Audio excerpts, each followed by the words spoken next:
আমাদের দলনেত্রী আর পশ্চিমবঙ্গের মুখ্যমন্ত্রী মাননীয়া মমতা বন্দ্যোপাধ্যায়ের নির্দেশে এই ধর্নাটা আমরা দুদিন ধরে দিচ্ছি। আমরা এই জন্যই ধর্নাটা দিচ্ছি কারণ বিজেপির একটা নতুন চক্রান্ত হয়েছে যে বাংলা কথা বললেই যে যারা বাংলা কথা বলেন তাদের বাংলাদেশি বলে, রোহিঙ্গা বলে তাদের দেশ থেকে তাড়ানোর ষড়যন্ত্র করছে বিজেপি। চারিদিকে নোংরা, চারিদিকে গন্ধ, চারিদিকে একটা সাংঘাতিক পরিস্থিতি এখানে হয়েছে। আমরা প্রশ্ন করতে চাই, প্রশাসন কোথায়? যে মহিলা কমিশন, শিডিউল কাস্ট কমিশন, যারা ওয়েলফেয়ার এজেন্সি, তারা কোথায়? তারা কেন বাঙালি বস্তিতে আসছে না? কেন এইরকম পরিস্থিতিতে লোকেদের রাখা হয়েছে? এনারা কি মানুষ না? এনাদের একটা অপরাধ হচ্ছে যে এরা বাঙালি। সব এরা এসেছেন কুচবিহার থেকে, এরা বাংলা ভাষী, এরা বাঙালি, এরা ওয়েস্ট বেঙ্গল থেকে এসেছেন।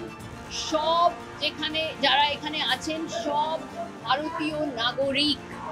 আধার কার্ড দিচ্ছে, কেন্দ্র সরকার যাচ করে ভোটার আইডি দিচ্ছে। যখন কেন্দ্র সরকার নিজের তরফ থেকে এইসব কার্ড দিচ্ছে, তখন বিজেপি করে বলতে পারে যে এরা বিদেশি, এরা রোহিঙ্গা, এরা বাংলাদেশি? কি করে বলতে পারে বিজেপি যখন এদের কাছে সব নথি, সব প্রমাণপত্র, সব কিছু আছে?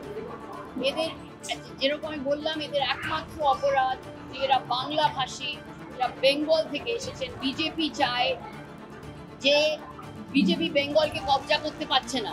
বিজেপি সবসময় বেঙ্গলে হারছে, 21-এ হেরেছে, 24-এ হেরেছে।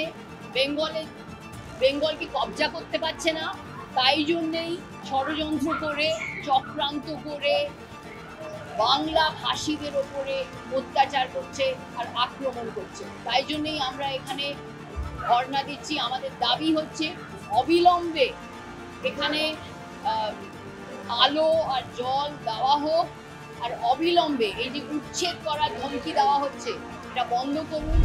বাংলা বললেই বিদেশি তকমা লাগিয়ে দেয়া হচ্ছে। বাংলার বিরুদ্ধে কুৎসিত চক্রান্ত চালাচ্ছে বিজেপি। মূলত বিজেপি শাসিত রাজ্যগুলোতে এই কুৎসিত চক্রান্তটা চলছে। আসামের মুখ্যমন্ত্রী বলছেন বাংলা মাতৃভাষা বলে বুঝে নিতে হবে, সুবিধা হবে বিদেশি কারা। আরে বাংলাদেশ থেকে যদি কেউ ঢুকে থাকে তার দায়িত্ব তো বিএসএফের, অমিত শাহের, কেন্দ্রীয় সরকারের। সীমান্ত আপনারা পাহারা দেন। পশ্চিমবঙ্গ পরের কথা, ত্রিপুরায় ঢুকছে কি করে? ত্রিপুরায় ঢুকছে কি করে বাংলাদেশ থেকে? আপনাদের রাজ্য।